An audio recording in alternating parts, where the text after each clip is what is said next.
Well, Charlie was a very dear man. He had built this machine. He loved this machine and loved his techniques.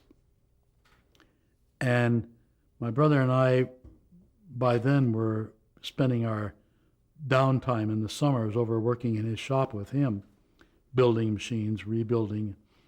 And he was a great machinist himself, so we were the sort of the nuts and bolts guy.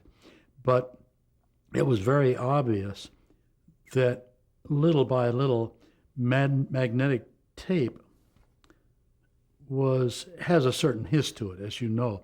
And our technology was falling behind all of the production quality that was going into the audio of the shows, so that it got to be a point where you could hear the laugh starting to come in by the hiss increase and all.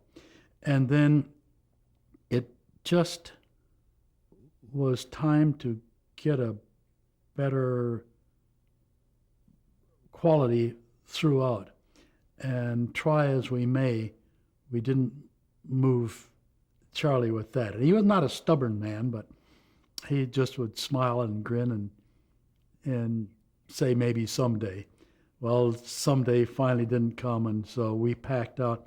My brother, in fact, we had been working with an engineer who used to be the engineer with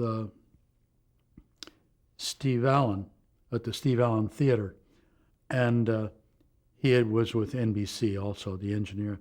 And he found a new computer device that would key on for the computer recording and stop recording with a sub-aural tone down around, I forget, we were down around 150 cycles, I think. And so using that as a leader between laughs on a small cassette now, these were on regular audio cassettes, we would be able to put on 4 tracks of laughter. They turned high speed, not normal speed. We would be able to put on 4 tracks of laughter of different sizes, and using the leader of the tone, we could stop and go in that manner. By every time you pressed a key, you'd get the laugh, then it'd coast until the tone was ready to be hit again, and then it'd kick on again. So that was the device, and it worked quite well. It took about 2 years, 2 hungry years for my brother and I to get it going really well. Then it caught on, and I never worked so many hours in my life. So that's how it came about. And as I say, it was an agonizing time, but we remain friends right till now. In fact, I owe his widow a call this week, so I'll call her. But still family. Could your machine hold more sounds too? Yes. Yeah, its capacity was much larger. And instead of going into the back room and changing tapes, you just take out of your bag, which was open for anybody to see.